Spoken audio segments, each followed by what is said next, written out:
Well, thank you everybody for coming.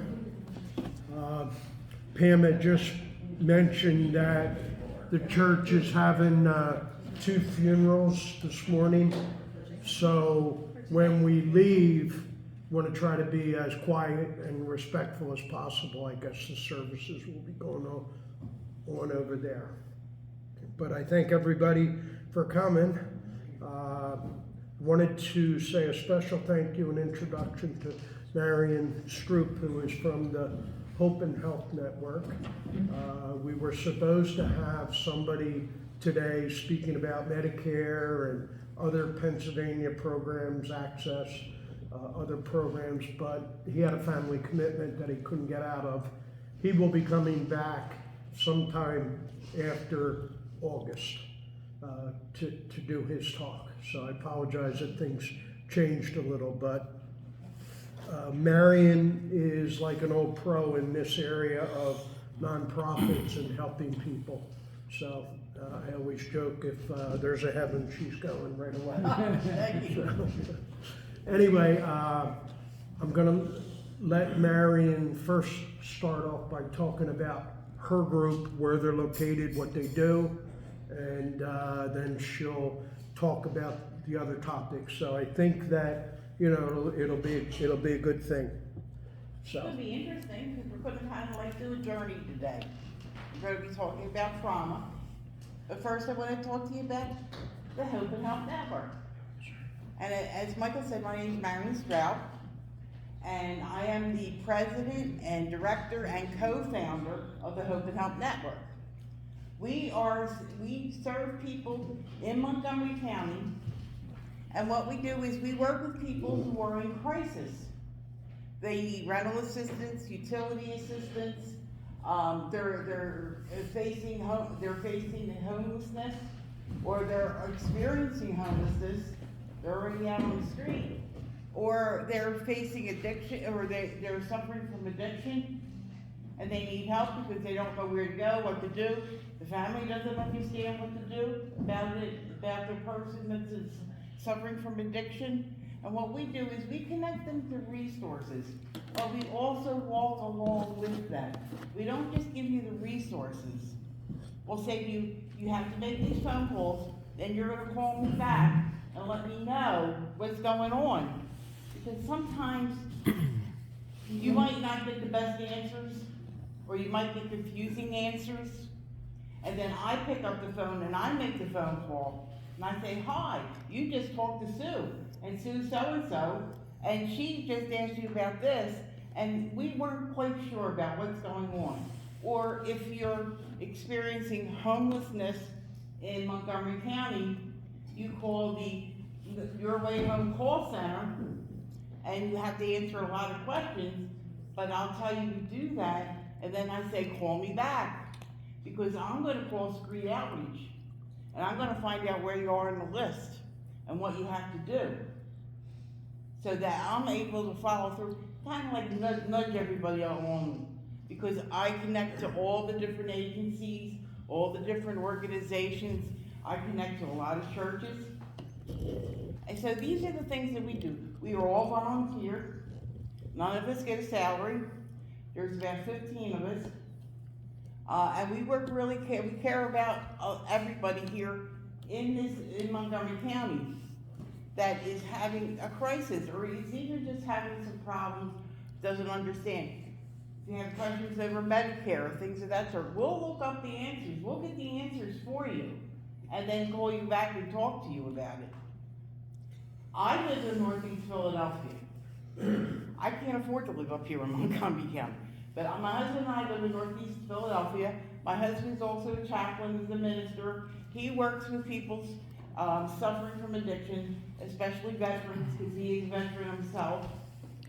He also does Bible studies, and he also works out of, sometimes volunteers up at Abington Baptist Church. That's where my office is. I have an office at Abington Baptist Church, so I'm not in the office a lot.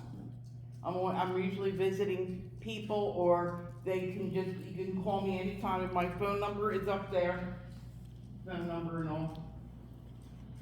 I also have a son who is a sergeant of the Philadelphia Police Department in the 25th district, and that was his district. He asked the other day where the problem was with the poor soul who was experiencing a mental distress and wound up getting into a fight and shooting one of the officers, and then wound up losing his life. Because that's one of the problems. It's gotten better, but that's one of the problems when people with experiencing mental distress and they start to act out and people aren't aware of what's going on. So the police are called, and then now it's getting better because they have teams that they can call, crisis teams. They have crisis teams here in Montgomery County because we work with them. So that's just a brief overview. But what I'm really to talk about is trauma. I am a certified trauma competent professional. I have studied for 10 years now with Lakeside Global Institute. I attained my certification through Lakeside, and I have to tell you, I didn't understand trauma until 2015, and I was at a seminar, and Dr. Sandra Bloom, who is one of the leading experts in trauma and lives in the Philadelphia area and is connected to Temple and public health services and all, started talking about trauma. And I'm sitting there and I am like totally amazed. I'm thinking, oh my gosh, that was trauma in my life. That's why I act the way I do. That's why I feel the way I do sometimes. That's why I get upset sometimes. I never understood it. And one of the most fascinating things that I learned through all my trauma studies is not only what trauma is, and trauma is a reaction to an event, and it's a sudden and everything, and it can be just like that. It's a jolt. It can be like an electrical jolt. And there's two types of trauma. It's either situational trauma, where something happens, like you're in a car accident, or there was a episode in the community, or that everyone was experiencing, or you have experienced something else. You lose that was your job. That loss. Yeah. That's part of it. And that's also grief. Grief and trauma are very related. And that's one of the things I co-wrote a manual called Becoming a Healthy Griever for Life. Learning how to handle the losses in life. If you go to the website, you can download the manual for free. And it's on there. But there's situational trauma, and then there's relational trauma. And that can be very disturbing, and that can be very hurtful, because that could mean that their trauma was inflicted by a caregiver, or a close friend, or someone you cared about and trust. And that trauma was inflicted upon you. And this goes all the way from childhood, infancy, all the way up to into our adult area. So that's just an overview, it's short overview. There's all different types of trauma. There is community trauma, there is racial trauma, there is trauma from the COVID pandemic, there is environmental trauma, there could be community trauma, there could be organizational trauma. All these things, and when you start to really learn about it, and you start to really think about what's been going on, what's been happening with you, you might say to yourself, oh my God, that was trauma. I had a very difficult childhood. I just got through it. I never had any counseling or anything. They didn't do that back then. And it wasn't until I started reading and learning about trauma that I understood why I was the way I was, why I felt the way I do, why I'm here today, why I do the work I do. Is because of all the trauma that I've experienced. But one of the most fascinating parts of what I've learned in trauma is about the brain. Because trauma is all sensory. It's all sensory. It's how you feel it. You feel it in your stomach.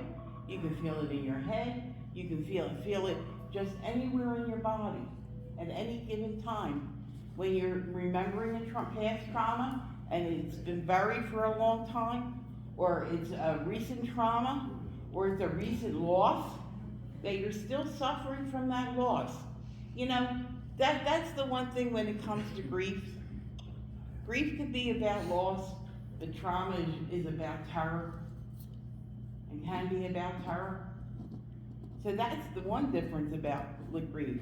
But grief is about more than just a person passing that you cared about.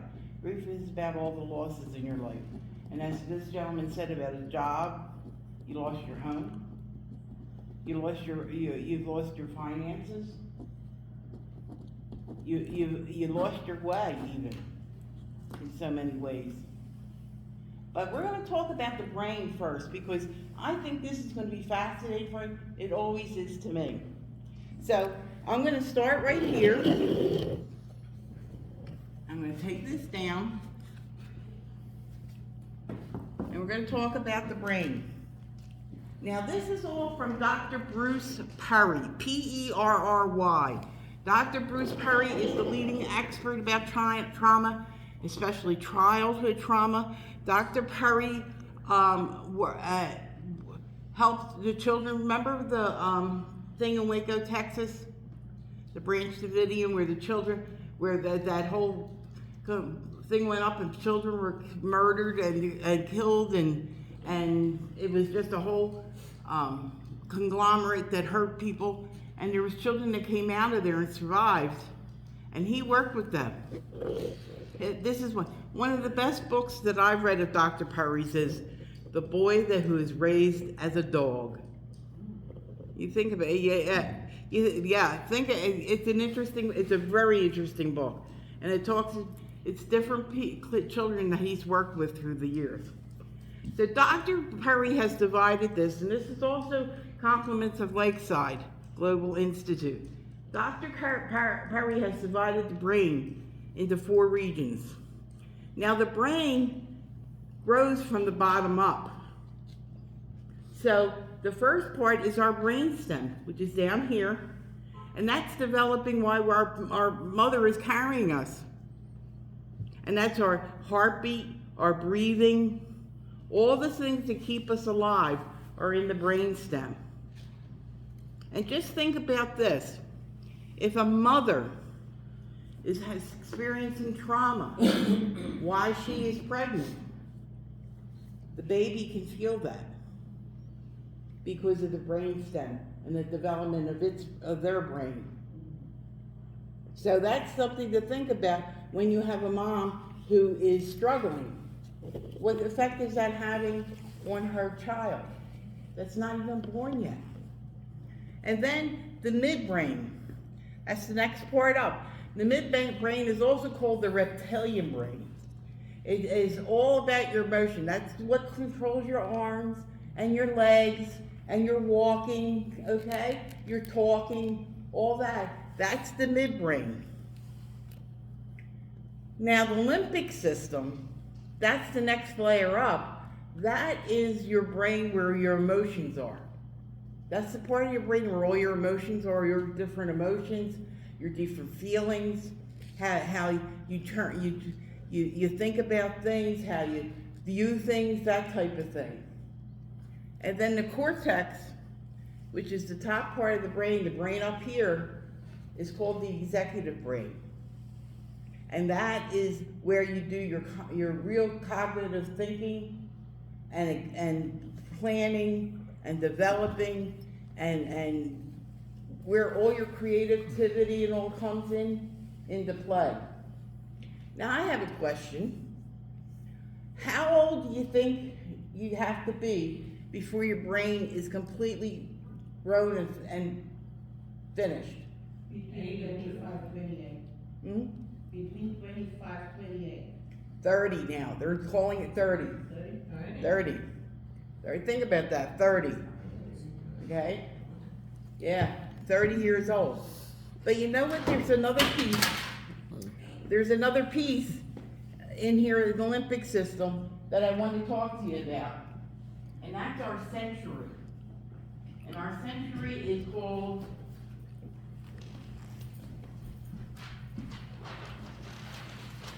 the amygdala. Thank you. The amygdala. That's your two shoulders. It sits up in the Olympic system, and it sits on either side of your brain, right about here. And that's the one that tells you when that's the one that activates when you're an alarm, or it's gonna warn you, better be careful. You better watch out. Maybe you're walking down the street, you've never been there before, you've never been on that street, so your amygdala is really activated. Your amygdala is saying, okay, all right, we don't know where this is. All right, we're gonna walk down the street, let's do this. Let's walk this way, let's do that. So the amygdala is very important because that's your sensory. And if it starts to really get scared or fear starts coming in, the amygdala takes over the rest of the brain. It's called amygdala hijacking. And that means all of a sudden, you're not thinking about anything but where you are, what is going on, and what you need to do to survive. So then, what you're doing is, at some point, you were operating all the way up here. You were thinking everything was fine, it was a decent day, everything was going well, and then all of a sudden, something happened, and the amygdala started up.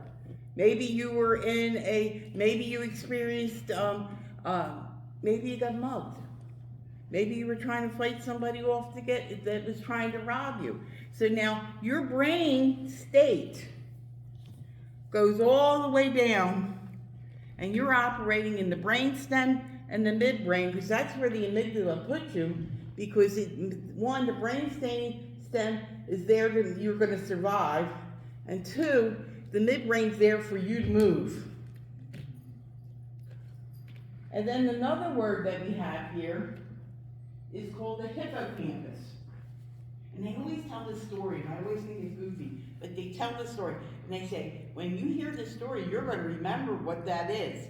And they tell the story about, we were out on a college campus, and we were walking around, and we were experiencing things, and we were walking around, and we were near a zoo, and then all of a sudden, there was a big commotion, because the hippo was running escaped and was running all over the campus.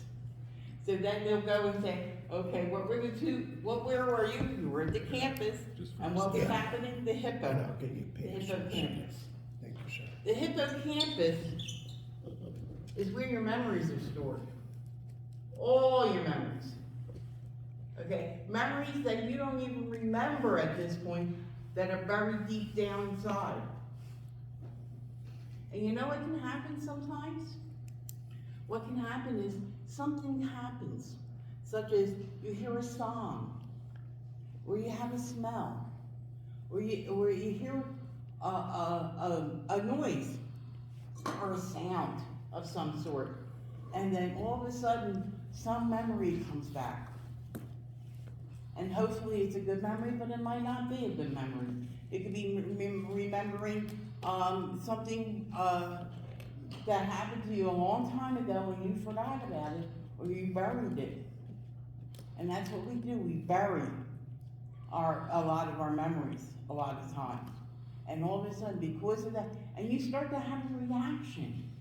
Maybe you start to feel a little queasy in your stomach. Or maybe you feel tightness in your chest. Maybe you feel like you can't breathe at that moment. Maybe you feel like you can't hear right at that moment. Because at that moment, that memory has been triggered. And that's the word, trigger, that they use. But it's really, I like to say stimulant. I really don't like to say the word trigger. Because I just don't think it's a good word. I think stimulant. You remember, gets stimulated. And then brings out these memories. You maybe haven't thought about it in so long. And that can happen with grief too, and with mourning. with grief in regard to, we have to mourn, even when we're experiencing a trauma. A trauma is a loss. It can be either a loss of self-confidence, it can be a loss of someone caring about you. You don't trust anyone anymore. You don't feel like there's anybody around that really cares about you because this trauma had happened to you.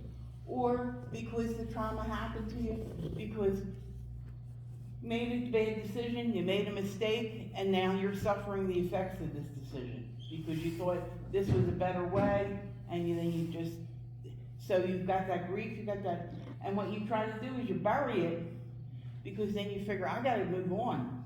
And a lot of people will tell you when you're experiencing a mourning or you're experiencing grief, they'll say to you, oh man, you should have been over that by now. Are you over that by now?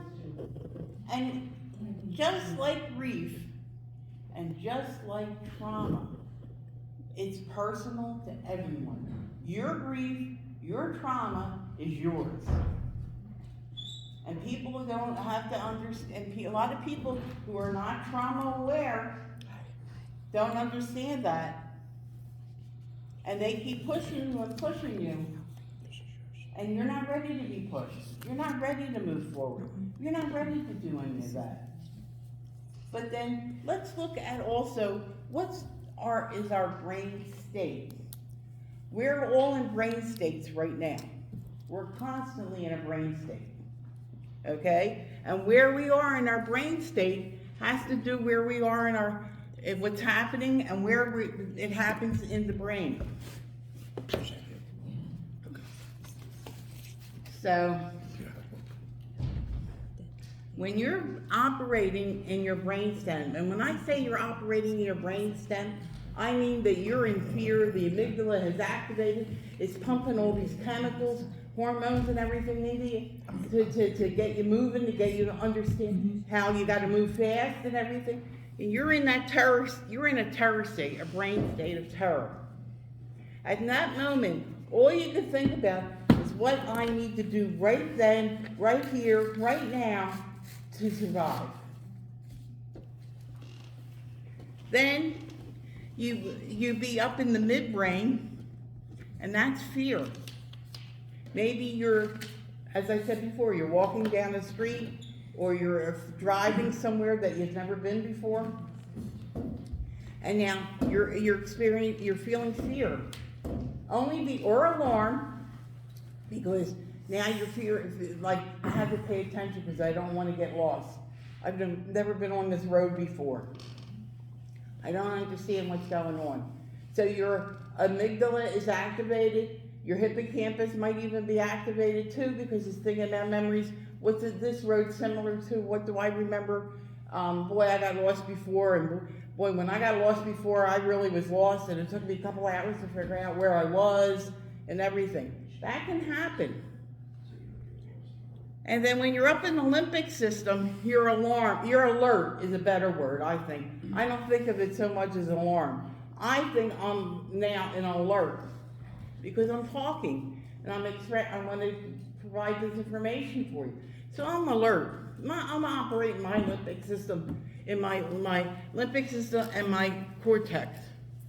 Because cortex is I'm calm, I'm alert, but I'm also thinking at the same time. Thinking about what I want to say, how I want to express it, am I helping you? These are the different states that we can be in our brain. Now, somebody's upset. Somebody's really, you come into a person or somebody you know, and they're extremely upset. They're so upset, they're animated, they're shouting and all. When they're doing that, when they're acting that way, they're not in the cortex, they're not in they're down into here in its fear, terror, anger even, because something's happened that's really upset them, and you're trying to reason with them, and there is no way you're going to reason with them.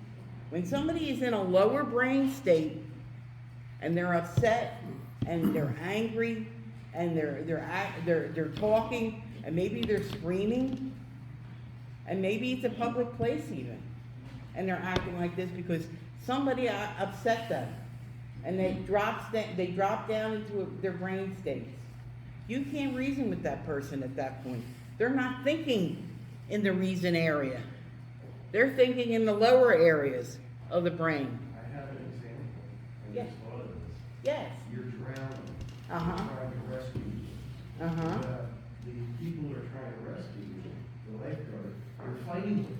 That's right, because they're fighting because all they know is their brain's then telling them, you're gonna die, you're gonna die. You know, you gotta do something, you gotta kick, you gotta do whatever you can. And they're not able to think, well, this guy's gonna help me, this person's gonna help me, and is gonna help me not drown. The same thing. Person's extremely upset, they're acting out in front of you, and you think, what the hell is wrong with you? But it's really not that so much as the fact that they're in the lower part of the brain state. And Dr. Perry says, when someone's in the lower part of the brain state, you can't reason with them. They're not ready to be reasoned with. And it takes time for them to move up from these brain state up to the cortex, to the thinking brain part of your brain.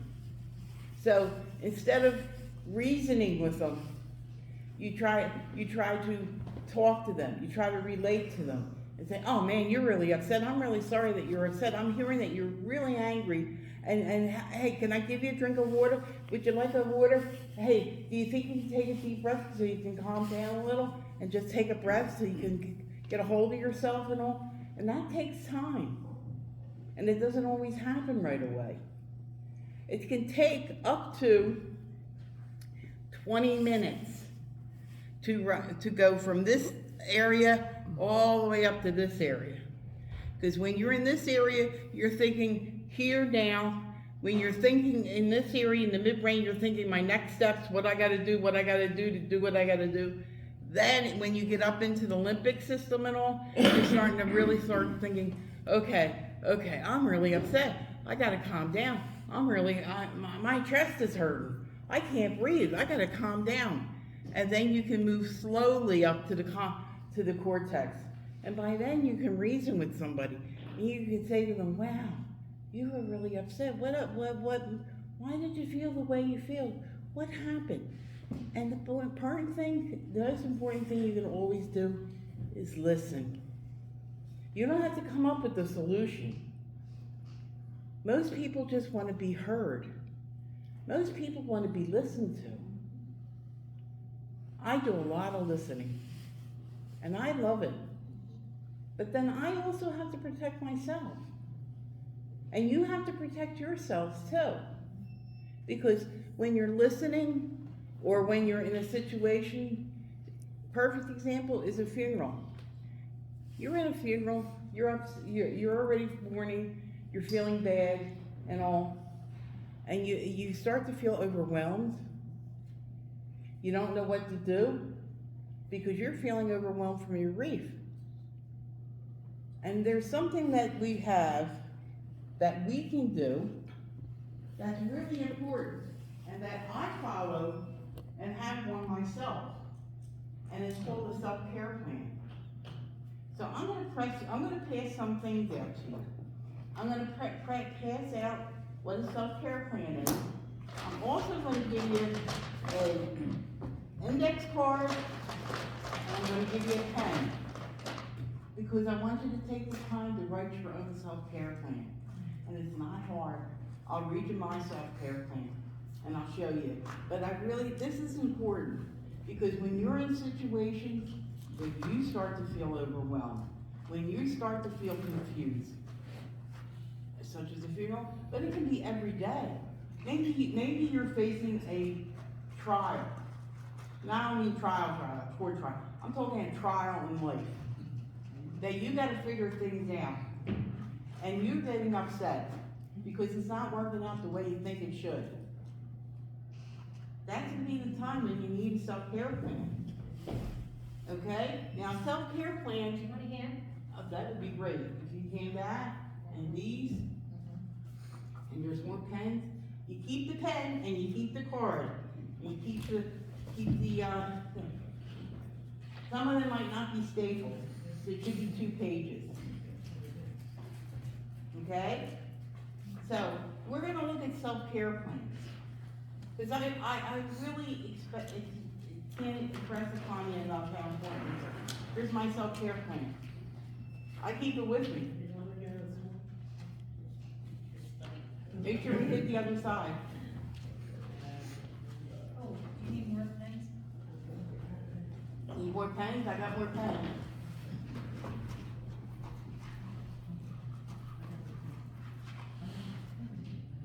I'm gonna pass cards out on this side, so you can keep going.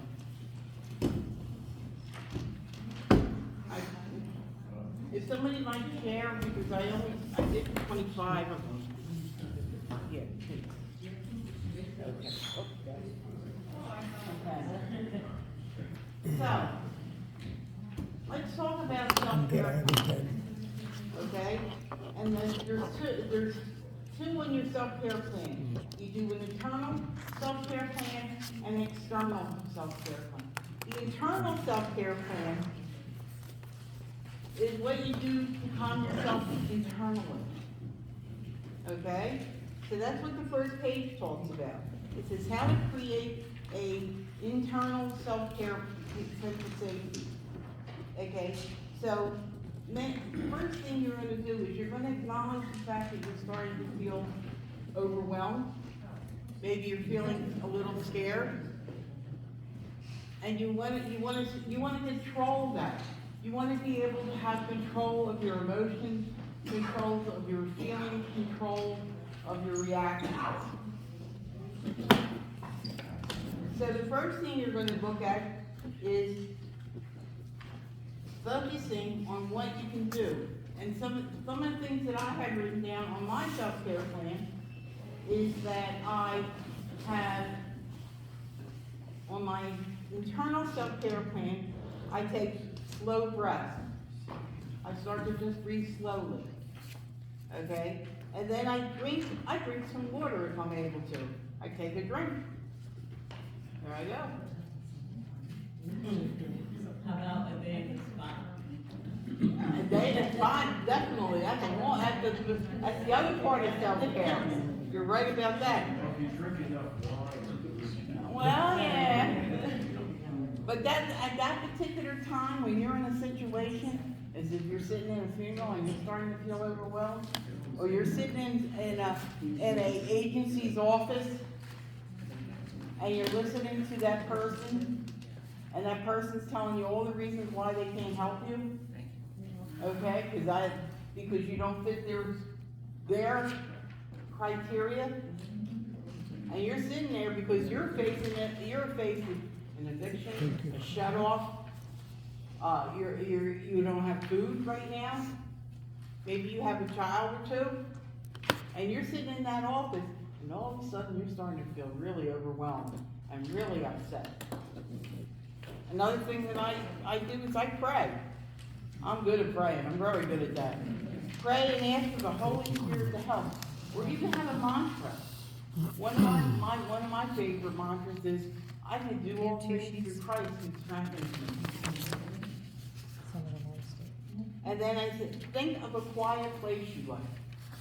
Is there a place you like that's one of your favorite places, and you've thought about it, and you've been there and you visited and you loved it? And think about that place at that moment. And then you can even count in your head. And I've done that, I'm counting backwards in my head. It stopped me from losing myself. When I say losing myself, it's getting angry, getting frustrated, because it doesn't solve anything. And it doesn't help whoever I'm working with, or it doesn't help that I'm trying to work with an agency, and the agency's telling me things. And I'm saying to myself, well, why do you guys exist if you're not able to do this? You know, those type of things. That's an eternal self-care plan. And I ask you to really take that seriously and think about for yourselves what you can do to protect yourself, to take care of yourself every day. You need to distract your brain, because the brain can have two thoughts at the same time. That's right. So you are overwhelming, you need to calm yourself. You need to have like, always a thing, like even a song, something to distract. So block what you have, just think distracting Right. what you don't hear what they say to you. Right, exactly, and that's a good way of putting it, you're right. What I'm hearing you telling me is that the brain can only think of one thing at a time, and that the brain, you're going to distract the brain from those other feelings, so that you start to feel better and get a better sense, go back up. Maybe you're reducing, maybe you're going down your brain into the lower brain states. Using your internal self-care plan will help you raise your brain back up into the cortex, into the right brain state. And when you see somebody that's upset, you don't think about the fact that, why are they acting? It's not what's wrong with you anymore. It's what happened to you. What caused you to be that way? And that's another part we're going to talk about in a minute. Then the other half of this self-care plan is the external self-care plan. What do you do when you're outside? What do you do when you're in a group such as this? I can tell you, when I'm in a group, I know where the exits are. When I'm in a restaurant, it's the biggest joke going, but everybody knows I have to be able to face the door and see who's coming in and who's leaving that restaurant. You had the trauma. Yeah, for my trauma, my past traumas, I have to know what's going on. I have to be able to see what's going on, because I'm going to see if I have to react, or do I have my grandchildren with me and all. Do I have to protect them for some reason? So some of the things I have here is, try to have space between myself and others, which means if I'm in a group like this, I would have space where I would close to the door. Okay? Or the other thing is, sometimes I've been in situations where I've been looking at a clip or something during a trauma training, that I'm a participant, I'm a student, and I start to feel overwhelmed. And there's certain subjects that make me feel overwhelmed. I'll quietly get up and I'll walk out for a minute and go into the bathroom and just take a breath, or maybe take a drink of water if I have it, and to give myself a few minutes to calm myself down and raise myself up again and get me out of that emotional brain state, because it's not going to do me any good. And it's like you're once again remembering things. It's a trigger. Yeah, it's a trigger. Exactly. Things stimulate you. That's a trigger. I call it stimulating, because I don't like the word trigger. So that's that part. So I'm urging you. So I'm saying, you keep the pen, you keep the index card, take this seriously. This will help you tremendously. It has helped me every day. I can tell you. I have confidence. You know that there's some agencies that require their workers to have their self-care plan on a lanyard to carry with them along with their ID, and they have to update their self-care plan every 3 to 6 months. That's how important these self-care plans are. We don't think about it because we're just rolling along trying to survive, trying to get along and have a life. But these self-care plans can be everything on a particular day when it's not been your day. But then there's something else I wanted to talk to you about. And this is going to be interesting. I hope everything else was interesting, but I think this will be interesting. And this is about icebergs. So we're not at the Titanic, okay? But we're talking about iceberg. And this is iceberg. We all have icebergs. Every one of us. Okay? Can you see this? Okay. Our iceberg is this. We have an outward of the ice above, the outward behavior, how we present ourselves. How do you know that the person who's sitting next to you, who's being friendly and good, that's the outward behavior they're showing. They're presenting. Okay? So how are they able to do that outward behavior? Well, that's because below the surface, their emotional health, their self-esteem, their moral character, their self-confidence, their self-image is more positive. It's helpful for them. Then the relational health, love and fairness and trust and trustworthy and power. That's also, and it's more important, it's what's below the surface. The real power is below the surface, where emotional and relational health lies unseen.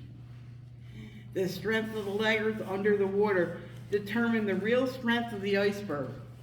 So, you have a person, you know a person. They're always depressed. They always have anxiety. They're always crying. They're always sad. They're negative all the time. And that's what's showing. That's their outward behavior. So so many times, especially when we have children, and they act out, we're always trying to make them act out better. We want that outward behavior to be better. So what we're telling that person who is always depressed, always tired, always negative, oh man, I don't know why I can't even stand being around you anymore because you're so depressed. You're always sad. You're always negative. We don't understand. What's going on underneath? Where's their emotional health? Okay? Where's their self-esteem, moral character, and self? Maybe it's not obviously not in a good place. Maybe they've experienced some type of relational trauma that it still affects them. It might have been 30 years ago that trauma happened. That doesn't mean it goes away, but it develops into a character statement, a character action. They're depressed. They're sad. They're always something wrong. There's always something wrong. They're always negative. Where's the relational health? Where's the love and the fairness, the trust and trustworthiness? Maybe they don't have any. Maybe they were hurt severely by someone who they had trust and trustworthiness. And once that trauma happened, they lost it. That's gone. And it takes time to rebuild that. And that's a lot of what counselors try to do. Counselors who are knowledgeable about trauma, who are trauma informed, who are trauma competent, who understand trauma, who work with people that are experiencing trauma.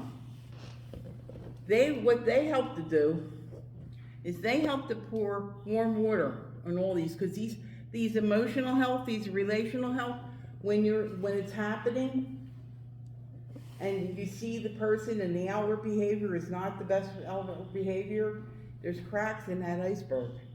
There's cracks down below in the emotional health, and there's cracks below in the relational health. And what the counselor helps to do is to pour warm water over that iceberg to heal some of those cracks, because the cracks become healed when the warm water comes on and melts the iceberg a little. So when you see somebody who's has an outward behavior and maybe isn't the best outward behavior, think about what their iceberg might look like. Think about where they might have been. You're not going to know their whole story. And maybe you get privileged at some point where they feel safe, where they feel confident enough to talk to you about their story and tell you their story. And then that can help. Now, that also can affect you, because it affects me. When I hear somebody's story, I am affected by that. Okay? And it's called secondary trauma. Because I start to feel their emotions. I start to feel anger because this has happened to them. So I have to be careful, because that secondary trauma can go into vicarious trauma. And vicarious trauma is where you're experiencing the same emotions as that person who's telling you their story. And then you start to get overwhelmed. and you start to be angry, and you wanna turn around and smash the world. You wanna call up the agency and tell them where the hell you been and what the hell are you doing it. And that isn't what you need to do. This is where the self-care plans come into play. This is like they were saying. This is where you have to build your self-care. My self-care, what my self-care is, I spend time with my grandchildren. They're 15 and 17, but they're a riot, and I'm just enjoying seeing them at 15 and 17, because the 17-year-old's she's driving now. Oh yeah, and then and it's great because she's a decent driver, and it's just all this fun stuff. And now the 15-year-old, he's talking about driving, but he's all hockey. He's been playing hockey since he was 3.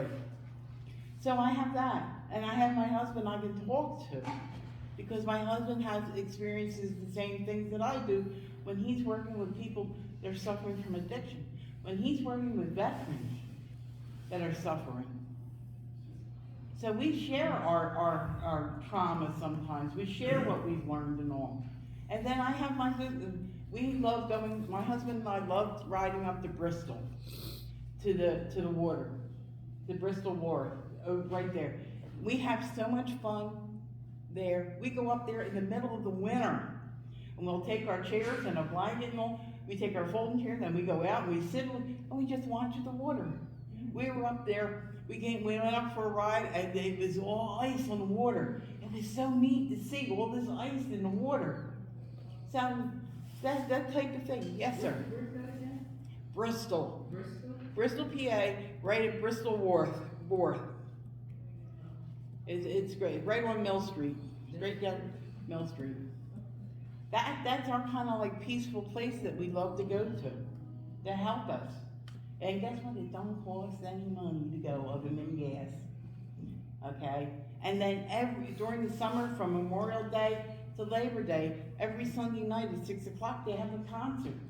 And it's all different musicians and bands and all kinds of stuff. And we go up, and you can it's run by the Lions, and you get a hot dog for $1.50, and you get a soda or an ice cream. And you just sit there and you just enjoy the music and enjoy being out in the water and watching the boats going up and down and all that other kind of great. That's part of my self-care plan. Part of my husband's self-care plan. You have to have this, because even though you don't work in the field, you're with people, and you are with people that have had trauma. And they need somebody to talk to, and they might feel confident enough or safe enough, and safety's a big thing, and want to talk. And they're going to talk to you. And you need to be ready to understand. Just understand and listen. You don't have to come up with solutions.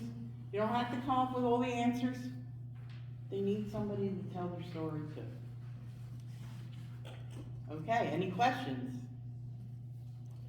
Where was that location at where the boats go up and Oh, down? it's in Bristol, PA, okay?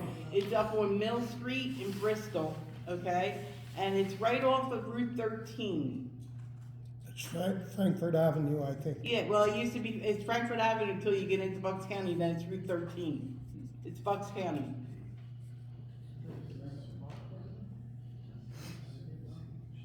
Excuse me, in the summertime, what day do they have the Concert Sundays Sundays? at 6 o'clock. And when does that start? Memorial Day weekend to Labor Day weekend. Okay. It's a lot of fun. Any questions about anything we talked about? I really hope you're gonna do your self-care plans. Keep them with you. You don't have to share it to anybody. This is your personal self-care plan. Thank you for your time. Thank you. Yeah, thank you. I wish I could keep Marian on my shoulder as my little guardian angel. It would be very helpful, because we all get upset at things we can't control. But just a reminder that the funeral is going on, so please be quiet and respectful as you're going out, and we'll see you at the next talk. And please visit the closed bank and the food pantry. So thank you again. Good deal. This is Marian's.